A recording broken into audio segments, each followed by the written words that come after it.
It is still unusually cool for August. It's hot out today, but it's not like August hot where you're like dying. It's like in the 80s. So my push mower, I still can't figure out what's wrong with it. I think it's the carburetor needs cleaned out. So I'm gonna try to see if I can either fix it myself sometime during a nap time or take it down someplace to get done. But this grass needs cut so bad. So I am just using the weed whacker that I have. I have an electric weed whacker and trying to get all this cut down. I've done a good bit already and there's still all this grass over here to do. Cutting this down is serving two purposes for me. It is helping me to get this area ready to be cardboarded and mulched for planting. And I'm going to leave this grass sit here and dry in the sun and then rake it up for bedding for the chicken coop. You know what they say, when the going gets tough, the tough get going. And we innovate.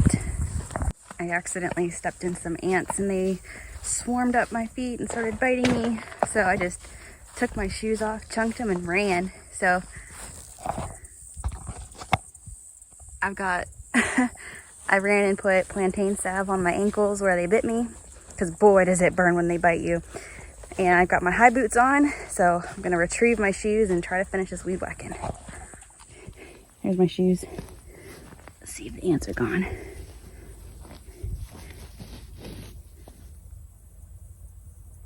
Trying to figure out where the ants came from. Because sometimes they have the mounds like right on the ground like that where they're not built up, so you don't even know they're there. They're almost all done now though. I'm gonna go put the mower away. I keep trying it thinking it's gonna work. It's not working. So if you see me in person and you wonder why I have a tan line from here to here, you'll know why. These ants, they're the worst. I hate ants. It's been 3 days since I weed whacked, and you can see this is really nice and dry. So let's get this all raked up so we can use it for our chicken coops.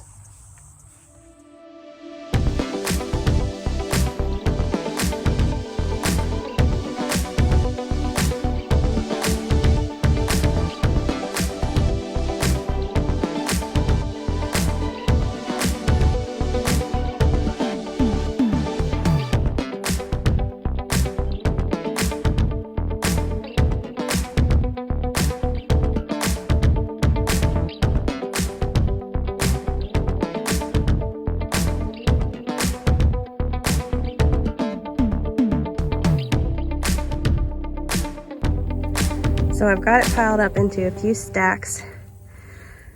Boy, that August heat is back. We're feeling it. It is in the 90s and hot today. They said scattered thunderstorms, but doesn't look like scattered thunderstorms today. So we're gonna put this in the wagon and start taking it over to the chicken coop. I messed up on a slight detail when I was making my door to my chicken and pig area. I can't fit my wheelbarrow in there. So I'm going to rake up this grass into the wagon because that will fit through the gate. Because I was planning on using the wheelbarrow, but the wheelbarrow won't fit through the door.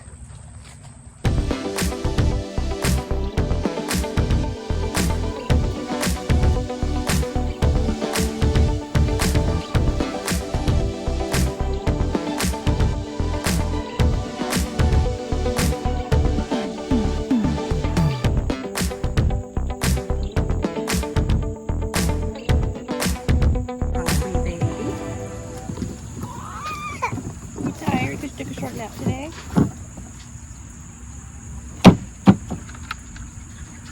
Alright, so when I do my bedding, I just throw fresh grass, dry grass, on top of the old stuff. The chickens will scratch it in, they'll dig through it, and then the dried grass will compost with their droppings. And so then I'll clean this out. No. No. No. Oh, that's funny. No. No. No. That's how I say no to you. That's hilarious. Sorry. So the dry grass and the chicken droppings will mix together and they'll compost. And this is really great in the winter when it's cold because that composting will create heat inside the chicken coop for them to keep warm. So I'll clean out my chicken coop about twice a year using this method. No. No. No. No. No. You telling them chickens no. No. That's funny. No.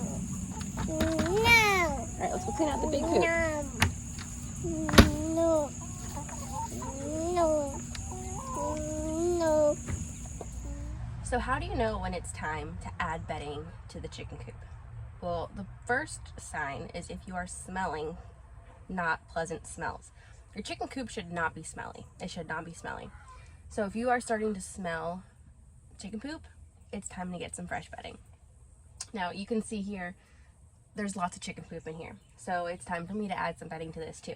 You want to have layers of the dried grass and the chicken poop compacting together, and it will make that compost for you. So I'm going to throw in some more grass on top of all of this, and the chickens will go ahead and they'll scratch it in, they'll pick through it, and then when they start pooping again, I'll add more.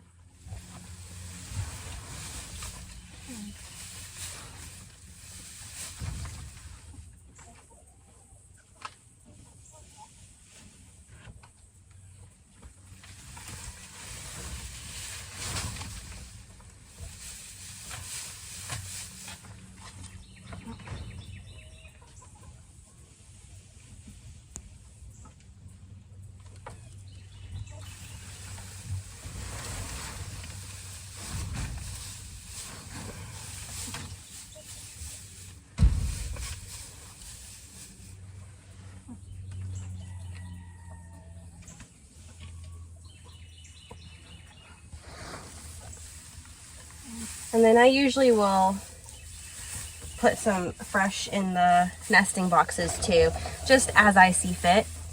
Like, they generally don't poop in their nesting boxes or have a lot of issues, but like if somebody poops in the nesting box, or if they are breaking an egg in their nesting box and it's just like gotten kind of yucky, then I'll take all that stuff out completely and put fresh in there.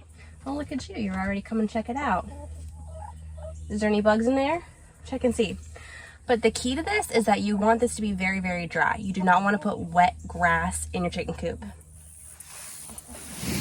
Cat's getting some bedding too. There we go.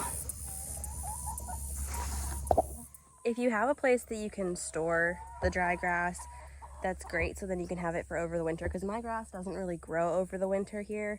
It really pretty much just grows over the summer. Even though I don't get a lot of snow, it just doesn't need mowed. So I'll store mine if I have a space on the back porch or something, like in a wagon or a wheelbarrow. I don't have a whole lot of space set up yet. Once I get the barn finished, I'm planning on having space for storing, I just call it straw. I don't know if it's technically supposed to be called straw, it's just dried grass, where I can store that kind of bedding material and stuff. But I don't have a spot yet, but you can absolutely store it in a place that's going to keep it dry and free from pecking my feet, free from pests and stuff. But hopefully this was helpful for getting some chicken bedding for free, and it's always fun hanging out and having company while I'm doing my chores. I'm gonna go keep breaking up the rest of it and throw some more bedding into Scrap's house and keep some stored for later. What a stunningly beautiful sunset tonight. I looked out the window and it was making everything look kind of pink. It doesn't show up as much in the video, but so gorgeous. Have you ever heard that saying, red sky at night, sailors delight, red sky in morning, sailors take warning? I have found that to be like pretty accurate. So what that saying means is, when the sky is red at night, there's not going to be any rain tomorrow. And when the sky is red in the morning, there is going to be rain that day. So just a little thought, if you hadn't heard that saying before. It's too pretty not to put it in here. All right, well, it's time to get ready for bed. So thanks for hanging out with me today. It's always fun getting to hang out with you and chat homesteading and cooking and gardening stuff. And I will see you next time. Bye.